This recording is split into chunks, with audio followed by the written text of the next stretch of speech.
माता दी दोस्तों मैं रत्नदीप जैन और आप देख रहे हैं हमारा YouTube चैनल। मैं आप सभी का अपने YouTube चैनल पर बहुत बहुत स्वागत करता हूं और मैं आप सभी के सामने फिर उपस्थित हुआ हूं वृषभ राशि वाले जातकों के लिए राहु केतु के राशि परिवर्तन का प्रभाव लेकर। दोस्तों 12 अप्रैल को राहु केतु अपना राशि परिवर्तन कर रहे हैं 18 महीने बाद, और अब अगले 18 महीने तक राहु केतु का यह गोचर आपको प्रभावित करने जा रहा है। राहु केतु को ज्योतिष में सबसे पावरफुल ग्रह कहा गया है। कहने को ये ग्रह नहीं है, छाया ग्रह है, लेकिन इनकी ताकत सभी ग्रहों से ज्यादा है, सभी ग्रहों से। राहु केतु को सर्प रूपी बताया गया है और इन सर्प रूपी ग्रहों की ताकत इतनी है कि अगर यह अपनी कुंडली में सभी ग्रहों को बांध लें तो वह ग्रह अपनी ताकत को खो देते हैं, वह निष्फल हो जाते हैं, अपना प्रभाव ही नहीं दे पाते हैं। अर्थात जो आपने कभी ज्योतिष में सुना होगा काल्प सर्प दोष को, काल्प सर्प दोष में यही होता है कि सभी ग्रह राहु केतु की एक्सेस के अंदर आ जाते हैं, अर्थात सर्प रूपी उनकी कुंडली में बंध जाते हैं और अपनी ताकत को खो देते हैं। इसलिए काल्प सर्प दोष परेशान करता है। ऐसे ही कई दोष हैं राहु केतु को लेकर। ग्रहण दोष है, काल्प सर्प दोष है, अंगारक दोष है, गुरु चांडाल दोष है, सर्प दोष है। इन सभी दोषों में जो ग्रह राहु केतु के चंगुल में आ जाता है वह अपनी ताकत को खो देता है। इस बात को आप बहुत अच्छी तरह से इस बात से समझ सकते हैं कि रामायण में भगवान राम और लक्ष्मण जी के ऊपर मेघनाथ ने जब सर्प दंत से वार किया तो भगवान श्री राम और लक्ष्मण दोनों मूर्छित हो गए और नागपाश में फंस गए। तब फिर हनुमान जी वरुण देव को लेकर आए और वरुण देव ने उनको उस नागपाश से मुक्त किया। तो भगवान खुद अपनी ताकत छोड़ गए नागपाश में फंस गए। तो ऐसी ही ताकत राहु केतु के पास है। जब वो अपने नागपाश में, अपनी कुंडली में, अपनी एक्सेस में जब किसी ग्रह को फंसा लेते हैं तो वह ग्रह अपनी ताकत खो देता है। सूर्यदेव, जिनको सबसे ज्यादा पावरफुल ग्रह कहा जाता है राहु केतु को छोड़कर, क्योंकि सूर्यदेव के समीप जो ग्रह आता है वो अस्त हो जाता है। सूर्यदेव के प्रभाव में जो ग्रह होता है, जो निकट आता है, क्योंकि सूर्यदेव के पास प्रचंड अग्नि है, ऊर्जा है, उनके समीप जो आता है वो अपनी ऊर्जा, अपनी शक्ति को खो देता है, अपने अस्तित्व को खो देता है। इसलिए वो ग्रह अस्त हो जाता है और अस्त होने पर उसमें ताकत नहीं रहती। शनिदेव जैसे ग्रह भी जब सूर्य के साथ अस्त होते हैं तो अपनी ताकत को छोड़ देते हैं। लेकिन राहु केतु उन सूर्यदेव पर भी ग्रहण लगा देते हैं। सिर्फ सूर्यदेव डरते हैं तो राहु केतु से, राहु केतु सूर्यदेव को भी निगल लेते हैं, उन पर भी ग्रहण लगा देते हैं। तो इतने पावरफुल ग्रह हैं राहु और केतु। तो ज्योतिष में इनको इग्नोर करना या इनके गोचर को ना समझना सबसे बड़ी मूर्खता है, क्योंकि इनकी ताकत असंभव को भी संभव कर देती है और संभव को भी असंभव कर देती है। ये ताकत राहु केतु रखते हैं। तो दोस्तों, यदि आपकी वृषभ राशि, आपकी नाम राशि, आपकी जन्म राशि, आपकी लगन राशि यदि वृषभ है तो आप इस वीडियो को पूरा देखें, तभी आपकी समझ में आएगा कि अगले 18 महीने राहु केतु आपको क्या प्रभाव देने जा रहे हैं। तो वृषभ राशि वाले जातकों के लिए राहु देव आपकी राशि से द्वादश भाव में मंगल की राशि में गोचर करेंगे 18 महीने के लिए 12 अप्रैल से। तो राहु, जैसा मैंने समझाया कि राहु सबसे पावरफुल ग्रह है, राहु केतु, तो राहु जिस राशि में आ जाता है उस राशि के गुणों को आत्मसात कर लेता है, उस राशि के स्वामी को हाईजैक कर लेता है। आप ये समझ लें, वो मंगल से भी ज्यादा पावरफुल अब राहु हो गए और मंगल को उन्होंने हाईजैक कर लिया। अब मंगल राहु के बस में हो गया। आप ये मान, अब अब राहु क्या करेगा कि मंगल की ताकत को कई गुना बढ़ा देगा, कई गुना, क्योंकि राहु एम्पलीफाई कर देता है ऊर्जा को। अब मंगल राहु के कब्जे में है और राहु की ताकत कई गुना बढ़ गई मंगल रूपी राहु की, मतलब मंगल बहुत पावरफुल हो गया। तो मंगल के यदि डार्क साइड को देखें, यहां पर मंगल के पास दो ऊर्जाएं होती हैं, पॉजिटिव और नेगेटिव। पहले मैं नेगेटिव ऊर्जा की बात करता हूं। मंगल की अगर डार्क साइड को देखें, अर्थात गुस्सा, क्रोध, चिड़चिड़ापन, उतावलापन, जल्दबाजी, तो इस ताकत को भी राहु बढ़ा रहे हैं।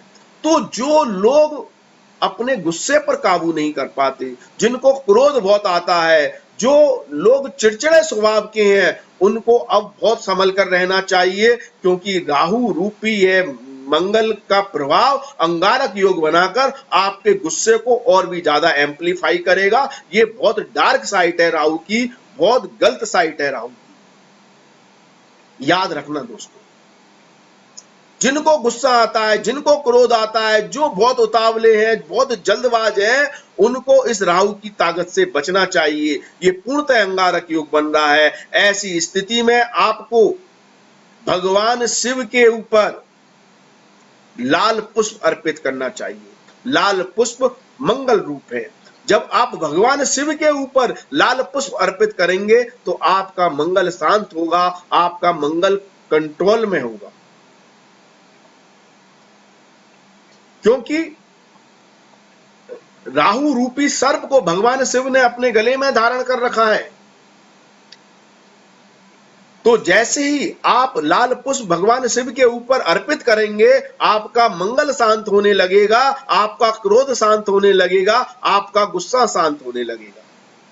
नहीं तो यह अंगारक योग आपको क्या दुष्परिणाम दे सकता है उसको समझें आप। यह अंगारक योग आप यहां पर राहु पंचम दृष्टि से आपके परिवार को देख रहा है, तो आपका गुस्सा, आपका क्रोध परिवार के लोगों पर ज्यादा निकलेगा और पारिवारिक माहौल को खराब करेगा अननेसेसरी। आप परिवार के लोगों से उलझने लगेंगे बात बात पर, माता के साथ आपकी नहीं बनेगी, परिवार में कलह की स्थिति बन जाएगी, छोटी छोटी बातों को लेकर झगड़ा होगा। राहु की यह दृष्टि, सप्तम दृष्टि आपके शत्रुओं पर है और नवम दृष्टि आपके छुपे हुए शत्रुओं पर है। तो यह गुस्सा आपको फालतू के लड़ाई झगड़े भी कराएगा बाहर के लोगों से, दूसरे लोगों से। और 12वें भाव में राहु बैठा हुआ है, तो ये पुलिस का है, थाने का है, जेल का है। तो फालतू में आपको लीगल समस्याओं का सामना करना पड़ सकता है। लड़ाई झगड़े के कारण, गुंडागर्दी के कारण, मारपीट के कारण आपको थाने या पुलिस के या फिर हॉस्पिटल के चक्कर लगाने पड़ेंगे, क्योंकि 12वां भाव हॉस्पिटल का भी है। ये मंगल की बहुत डार्क साइड है, जिस पर बहुत गलत प्रभाव राहु डालेगा। तो आपको अपने गुस्से को कंट्रोल में कर कर रखना है, याद रखना इस बात को। वरना राहु आपके लिए बहुत पावरफुल है। पावरफुल कैसे है इसका भी मैं अभी आपको विश्लेषण करूंगा, ये आपके वारे न्यारे कर देगा। लेकिन बस आपको अंगारक योग के जो दुष्परिणाम है, अंगारक योग के कारण जो आपका गुस्सा है, उस पर आपको कंट्रोल करना है।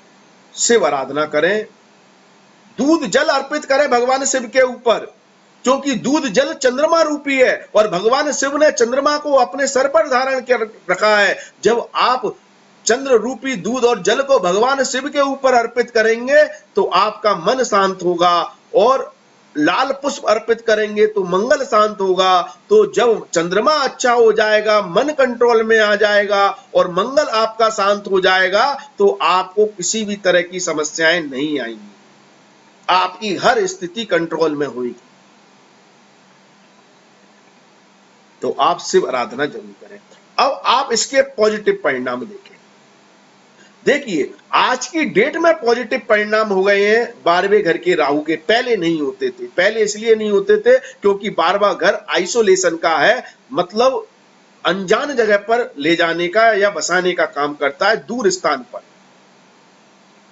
तो पहले आदमी जब अपने घर से, आज से 50 साल 100 साल पहले जब घर से जाता था, तो जब कुछ उसकी खबर ही नहीं पता चलती थी कि वो कैसा है, इसलिए उसे अशुभ मानते थे। लेकिन आज तो हर कोई विदेश में जाना चाहता है, विदेश में बसना चाहता है, दूर देश में, दूर गांव, दूर शहर में जाकर व्यापार करना चाहता है, नौकरी करना चाहता है, क्योंकि वहां पर इनकम अच्छी है, पैसा अच्छा है। तो आज की डेट में हर इंसान का सपना होता है कि तरक्की करे और बाहर देश या विदेशों में जाए। तो इसका सबसे बड़ा कारक ग्रह राहु होता है, विदेश यात्राओं का, विदेश सेटलमेंट का, और 12वां घर भी इसका कारक ग्रह है, विदेश सेटलमेंट का। तो यहां पर जो लोग घर से दूर रहना चाहते हैं, या जो लोग घर से दूर रह रहे हैं या विदेश में रह रहे हैं, जो लोग एनआरआई हैं, उनके लिए राहु बहुत योग कारक स्थिति लेकर आ रहा है, क्योंकि यहां पर राहु विदेश में या दूर स्थान में सेटलमेंट करा रहा है। क्योंकि राहु की यहां से पंचम दृष्टि चौथे भाव पर है, तो ये घर से भी दूर कर रहा है ना। घर में तो लड़ाई झगड़ा करवा रहा है, वाद विवाद करा रहा है जन्म स्थान पर, या माता से, माता के स्थान पर जहां आप पैदा हुए हैं, तो वहां से आपको दूर करा रहा है। वहां पर नहीं तो लड़ाई झगड़ा करा रहा है, और ये आपको दूर स्थान विदेश में ले जाकर आपको लीडरशिप क्वालिटी दे रहा है। क्योंकि देखो, मंगल की जो पॉजिटिव साइड है, वो मंगल का जो पॉजिटिव एटीट्यूड है, वो है नेतृत्व करने की क्षमता, लीडरशिप क्वालिटी। ये राहु एम्पलीफाई कर रहा है। जैसे मैंने बताया, गुस्से को बढ़ाता है, गुस्से को एम्पलीफाई कर रहा है, तो उसी तरह मंगल की दूसरी पॉजिटिव ताकत आपकी नेतृत्व करने की क्षमता, आपकी पहल करने की क्षमता, हमेशा आगे रहना, हमेशा किसी भी चीज को अपने हाथों में ले लेना, कार्य को अपने हाथों में ले लेना, रिस्पॉन्सिबिलिटी को लेना और उसको पूर्ण करना, ये ताकत राहु बढ़ा रहा है। और ये ताकत कहां पर बढ़ा रहा है? दूर स्थानों पर, विदेश में, क्योंकि यह ऐसी जगह जो आपके लिए अनजान है। अर्थात आपके जन्म स्थान से यदि आप दूर जगह जाकर रहते हैं, ऐसी जगह जाकर रहते हैं जहां आपकी सोसाइटी नहीं है, आपके लोग नहीं है, या आपकी भाषा नहीं बोली जाती, या आप वहां पर अनजान हैं सब लोगों में, तो ऐसी जगह जहां आप अकेलापन फील करें, मतलब आइसोलेटेड प्लेस तो वही होगी ना, अकेलापन फील करे, तो ऐसी जगह से आपको लाभ दे रहा है। वहां पर आपके नेतृत्व की क्षमताओं को बढ़ा रहा है, विदेश में आपकी नेतृत्व की क्षमताओं को बढ़ा रहा है। और जो लोग ऑलरेडी विदेश में रह रहे हैं, घर से दूर रह रहे हैं, उनके लिए लीडरशिप क्वालिटी को बढ़ाकर आपको अद्भुत लाभ ये राहु दे रहा है। वृषभ राशि वाले जातक बहुत हार्ड वर्किंग होते हैं, बहुत फोकस होते हैं, बहुत डेडिकेटेड होते हैं, रिस्पॉन्सिबल होते हैं अपने कार्य के प्रति, लेकिन स्लो होते हैं। यहां पर मंगल के प्रभाव को बढ़ाकर राहु आपको फास्ट भी बना रहा है। आपका जो स्लोनेस है, जो और आप ज्यादातर परिवर्तन पसंद नहीं करते, एक ही काम को पकड़े रहते हैं और स्लो होते हैं, आपको उस क्षेत्र में इंप्रूवमेंट ला रहा है। मतलब अगर आप with in the time frame में अगर काम खत्म करना होता है, तो वृषभ राशि वाले जातकों को थोड़ी दिक्कत आती है, लेकिन यहाँ पर आपकी एफिशिएंसी बढ़ रही है, स्पीड बढ़ रही है, आपका हार्डवर्क बढ़ रहा है, और आपका नेतृत्व क्षमताएं बढ़ रही हैं, और इस हिसाब से राहु आपको अल्टीमेट रिजल्ट यहां दे रहा है, मंगल की ऊर्जा को बढ़ा रहा है। तो राहु एक्चुअली अपने काम को पूर्ण करने के लिए साम दाम दंड भेद सभी अपनाता है। तो ये लोगों का अटेंशन अपनी तरफ लेने के लिए, अपने कार्यों को सिद्ध करने के लिए ये थोड़ी चालबाजी भी करता है। यदि लोगों का ध्यान आपकी तरफ नहीं है, लोग अगर, तो ये कुछ उल्टी सीधी हरकतें भी करेगा। जैसे जो लोग बहुत फनी होते हैं, स्टाइलिश होते हैं, वो टैटू मैटू बनवा लेंगे, अपना लुक ऐसा रख लेंगे, अपने कुछ कार्यों को इस तरह से करेंगे कि लोगों का अटेंशन इनकी तरफ जाए। इस चीज को राहु बढ़ाएगा, क्योंकि ये लोगों का अटेंशन चाहता है, और वहां पर ये अपने नेतृत्व को भी, लोग उसके नेतृत्व को भी माने, इसको भी पूर्ण करने, पूरी तरह बढ़ाने की कोशिश यह राहु करेगा।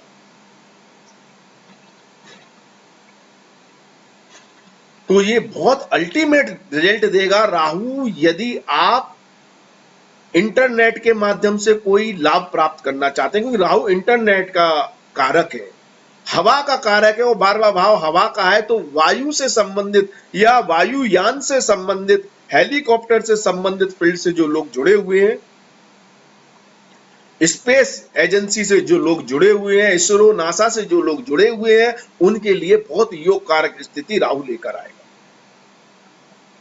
या जो लोग समुद्र से, शिपिंग कॉरपोरेशन से जुड़े हुए हैं, उनके लिए भी राहु योग कारक स्थिति लाएगा, क्योंकि यहां पर चौथे भाव जल भाव और अष्टम भाव पर भी राहु की दृष्टि होगी। तो शिपिंग और कॉरपोरेशन से, मछली उत्पादन या जल से जुड़े हुए कार्यों से जुड़े हुए लोगों के लिए भी राहु अल्टीमेट फल लाएगा, और जो लोग घर से दूर रहते हैं उनके लिए योग कारक स्थिति बनाएगा। लेकिन राहु यहां पर बहुत खतरनाक है। मैं दोबारा रिपीट कर दूं कि यदि आप मंगल की गलत ऊर्जा का इस्तेमाल करते हैं, यदि आप अपनी गलत ताकत का इस्तेमाल करते हैं, क्योंकि ये शत्रु भाव को देख रहा है, लीगल प्रोसेस को देख रहा है, छुपे हुए शत्रुओं को, जालसाजी को भी देख रहा है। जालसाजी का स्थान होता है अष्टम भाव, परेशानियों का, दुविधाओं का स्थान होता है। अचानक कोई समस्या आ गई या कुछ गलत कार्यों का काम होता है, तो यदि आप किसी भी गलत एक्टिविटी में है, गलत कार्यों में है, तो ये राहु आपको गलत एक्टिविटी में फंसाकर, यदि आप लड़ाई झगड़े में किसी हथियार का इस्तेमाल करते हैं, गाली गलौज का इस्तेमाल करते हैं, तो आपके साथ इतने दंगे फसाद या प्रॉब्लम क्रिएट कर सकता है कि आपको जेल तक हो सकती है, कारावास के स्थान पर बैठा हुआ है। आइसोलेटेड प्लेस सिर्फ तभी काम करती है जब आप आइसोलेटेड प्लेस, आइसोलेटेड इन्वायरमेंट को पॉजिटिव वे में इस्तेमाल करते हैं, अर्थात वहां पर जाकर, अनजान जगह पर जाकर नौकरी करते हैं, काम करते हैं, व्यापार करते हैं, तो राहु अच्छे फल देगा। अन्यथा अनाथ आश्रम भी आइसोलेटेड प्लेस है, हॉस्पिटल भी आइसोलेटेड प्लेस है ज्योतिष के अनुसार, और जेल भी आइसोलेटेड प्लेस है। तो इनमें से कहीं भी आपको धकेल देगा ये राहु, कहीं भी आपके कर्म के अनुसार। और इसके लिए सबसे बड़ा शत्रु आपका गुस्सा, लड़ाई झगड़ा, दंगा फसाद, जालसाजी, गलत कामों में इन्वॉल्व होना, अष्टम भाव पर दृष्टि है, गलत कामों में इन्वॉल्व होना, गलत कार्य करना। ऐसी किसी भी परिस्थिति में आपको जेल की हवा राहु खिला देगा या हॉस्पिटल की हवा खिला देगा। और जो लोग हो सकता है ज्यादा उम्र दराज है, जिनकी परिवार में नहीं बन रही है, बच्चों से नहीं बन रही है, उनसे लड़ाई झगड़ा कर रहे हैं, तो आपके अनाथ आश्रम के भी योग बन जाएंगे। तो परिवर्तन लाएं, भगवान शिव की आराधना करें। केतु के जलवों को समझ लें। केतु छठे भाव में आपको अल्टीमेट रिजल्ट देगा, क्योंकि केतु डिटैचमेंट का कारक ग्रह है।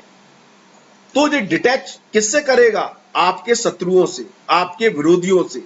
अगर विरोधी आपसे कोई पंगा लेगा तो केतु अपने आप उनको निपटा देगा, क्योंकि केतु आपके विरोधी शत्रुओं को आपके पास भटकने नहीं देगा। लेकिन केतु जो डिटैचमेंट का कारक है, और छठा भाव कंपटीशन का कारक ग्रह होता है, आपकी जुझारू शक्ति का कारक ग्रह होता है। तो आपका हो सकता है कंपटीशन में ही इंटरेस्ट ना हो, आप परीक्षा से डरें, आप किसी भी तरह के कंपटीशन से डरें, ऐसी स्थिति केतु पैदा कर सकता है।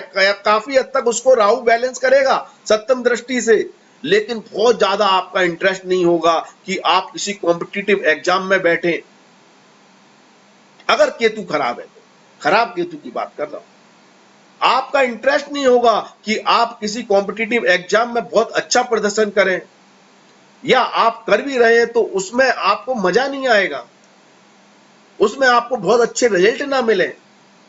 ऐसी स्थिति केतु बना सकता है। आप मतलब सही मायने में ये कहें कि आप किसी भी तरह के कंपटीशन से दूर भागेंगे, या तो कंपटीशन में पार्टिसिपेट ही नहीं करेंगे, पार्टिसिपेट करेंगे तो अगर आपका केतु अच्छा है तो केतु झंडा है, केतु फ्लैग है, केतु आपके झंडे भी गाड़ देगा किसी भी कंपटीशन में। लेकिन केतु अच्छा होता कैसे?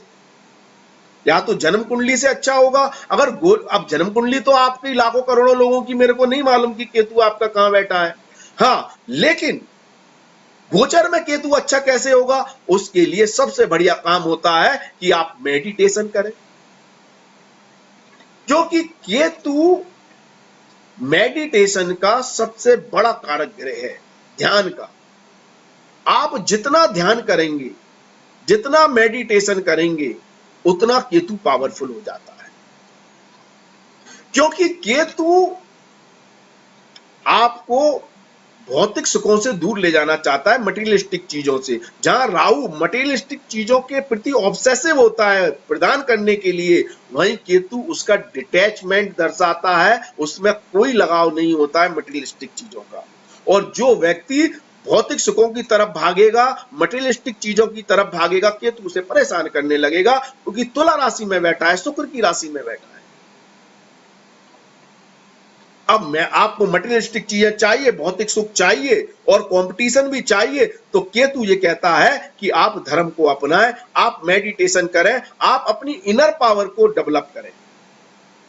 जो आपकी अंदर की पावर है ना, जो आप मतलब जो आपका सिक्स सेंस है और आपके जो चक्रास है, वो केतु है। और वो डेवलप होते हैं त्याग से, तपस्या से, मेडिटेशन से। जो पुराने साधु संत होते थे ना, जो भूत भविष्य वर्तमान सब देख लेते थे, जो किसी को शराब देते थे उसका पतन हो जाता था, और वरदान देते थे तो वो उसका के बारे न्यारे हो जाते थे, वो केतु है। वो एक्चुअल में तपस्या के द्वारा, मेडिटेशन के द्वारा, ध्यान के द्वारा अपने चक्रास को, अपनी सिक्स सेंस को डेवलप करके ये शक्तियां प्राप्त करते थे, क्योंकि केतु अलौकिक शक्तियों का कारक ग्रह है। तो केतु ये कहता है कि यदि आप भगवान का ध्यान करेंगे, चाहे आप डेली 5 मिनट के लिए, 10 मिनट के लिए ध्यान करें, आप मेडिटेशन करें, तो आपका केतु अच्छा होता जाएगा, आपके चक्रास को डेवलप करने लगेगा, आपके सिक्स सेंस को डेवलप करने लगेगा। वो प्रोसेस है तो बहुत टफ, चलो आपके डेवलप हो या ना हो, लेकिन आपका केतु जरूर अच्छा होने लगेगा, ये बात सही। और केतु जहां सही होने लगा, आपके लिए वरदान साबित हो जाएगा। जो चक्रास डेवलप कर लेते हैं वो तो अद्भुत हो गए, वो तो सिद्ध पुरुष हो गए, उनकी तो बात ही अलग हो गई। उनका तो व्याख्यान करना ही यहाँ पर जरूरी नहीं है, क्योंकि उनके पास तो अलौकिक शक्तियां आ गई। लेकिन जो चक्रास को डेवलप नहीं कर पा रहे, जो सिक्स सेंस को आज के कलयुग में नहीं डेवलप कर पाते हैं, उनके लिए केतु मेडिटेशन के द्वारा वरदान साबित होने लगता है।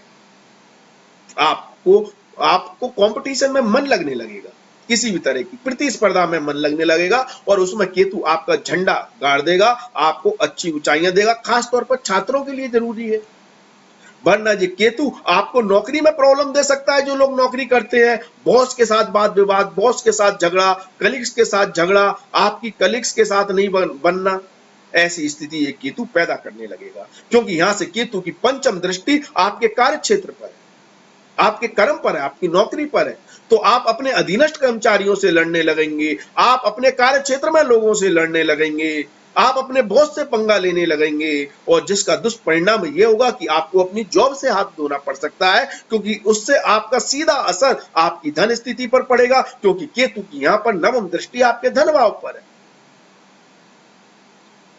तो यदि आप लड़ाई झगड़ा करेंगे, वाद विवाद करेंगे, आप को मटेरियलिस्टिक चीजों से आपको केतु जब दूर करेगा, आपका धन छीनेगा, आपकी नौकरी छीनेगा, तब आप दुख महसूस करेंगे, और दुख में आप फिर भगवान का स्मरण करेंगे। तो केतु तो कहता ही है कि दुख में सुमिरण सब करें, सुख में करे ना कोई, और जो सुख में सुमिरण करे वाय दुख होए काए। तो आपको केतु यदि दुख दे के भगवान के स्मरण के लिए ले जा रहा है, तो उससे बेहतर तो ये है ना कि आप भगवान का स्मरण, भगवान का स्मरण अभी करने लगे, तो केतु आपको दुखी नहीं देगा। आप डेली भगवान का ध्यान करें, भगवान से प्रार्थना करें, भगवान शिव की आराधना करें। सबसे बड़ी यार रेमेडीज राहु केतु के लिए। और केतु के लिए एक और रेमेडीज है, भगवान शिव की आराधना करना, मेडिटेशन करना, और साथ में काले कुत्ते, काले जानवर या चितवरे जानवर, मतलब जो काले सफेद धब्बे का जो जानवर होता है, काले सफेद धब्बे की गाय हुई, या काले सफेद धब्बे का कुत्ता हुआ, या काला कुत्ता हुआ, या फिर कोई भी कुत्ते को आप खाना खिलाएं, केतु आपका अच्छा होगा। आवारा डेली आप गली के आवारा कुत्तों को खाना खिलाएं, आपका केतु अच्छा होने लगेगा। और कुत्ता काला है या चितवरा है तो और अच्छी बात है। तो इन उपायों से आप केतु को अच्छा कर सकते हैं। भगवान शिव की आराधना से आप केतु को अच्छा कर सकते हैं। और किसी भी गॉड, किसी भी भगवान, किसी भी धर्म के हैं आप अपने इष्ट देव के प्रति ध्यान करें, मेडिटेशन करें, स्वाध्याय करें, आपका केतु अल्टीमेट रिजल्ट देने लगेगा। वरना ये आपको मटेरियलिस्टिक चीजों से दूर करके, दुख देके धर्म की तरफ ले जाएगा। इस लॉजिक को समझने की कोशिश करें। तो आप इंतजार ना करें कि आपको दुख मिले तब आप भगवान का स्मरण करें। आप अभी से ही करने लगे तो आपको दुख मिलेगा ही नहीं। और छात्रों के लिए या नौकरी करने वाले व्यक्तियों के लिए विशेष तौर पर हो जाएगा कि आप मेडिटेशन जरूर करें, आवारा कुत्तों को खाना जरूर करें। तो इन राहु केतु में संभव को भी असंभव करने की ताकत है और असंभव को भी संभव करने की ताकत है। आपको कैसा लगता है कि ये राहु केतु का प्रभाव आपके लिए क्या वरदान लेकर आ रहा है? दोनों ही स्थिति राहु केतु की जो स्थितियां हैं वृषभ राशि वाले जातकों के लिए, ये लड़ाई झगड़ा गुस्से दंगा फसाद के लिए बिल्कुल अच्छी नहीं है। हाँ, जो लोग इससे संबंधित एनर्जी में काम करते हैं, अर्थात जो लोग पुलिस कर्मचारी हैं, जो गुंडे या उल्टे सीधे लोगों से उनका डेली सामना होता है, या जो लोग एडवोकेट हैं जिनका इन फील्ड से जुड़े हुए लोगों से सामना होता है, या फिर जो लोग डॉक्टर हैं जो दूसरों की बीमारी का हमेशा सामना करते हैं, उनके लिए राहु केतु की यह स्थिति बहुत ही योगकारक है। और जो लोग विदेश जाना चाहते हैं, विदेश में सेटल होना चाहते हैं, या दूर देश या दूर गांव दूर शहर में जाना चाहते हैं, उनके लिए यह स्थिति बहुत ही योगकारक है। अन्यथा यह स्थिति लड़ाई झगड़ा दंगा फसाद से आपको समस्याएं दे सकती है। तो संभल कर रहना है। ये 18 महीने आपको परेशान कर देंगे। और जिनके ऊपर कानूनी कार्रवाई ऑलरेडी चल रही है, जो कोर्ट कचहरी में फंसे हुए हैं, उनके लिए तो और समस्याएं पैदा करने वाला योग ये राहु केतु बना रहे हैं। तो थोड़ा संभल कर रहे हैं। अगर बाहर समझौता हो सकता है तो कर ले, ज्यादा कानूनी लफड़े में ना फंसे। आपको क्या लगता है, आपके लिए राहु केतु कैसा प्रभाव दे रहे हैं? कमेंट्स के माध्यम से अपनी राय हमें अवश्य शेयर करें। तो आज के लिए बस इतना ही। अगले वीडियो में फिर मुलाकात होगी। धन्यवाद, थैंक यू, जय माता दी। माता रानी आपका कल्याण करे। धन्यवाद दोस्तों, जय माता दी।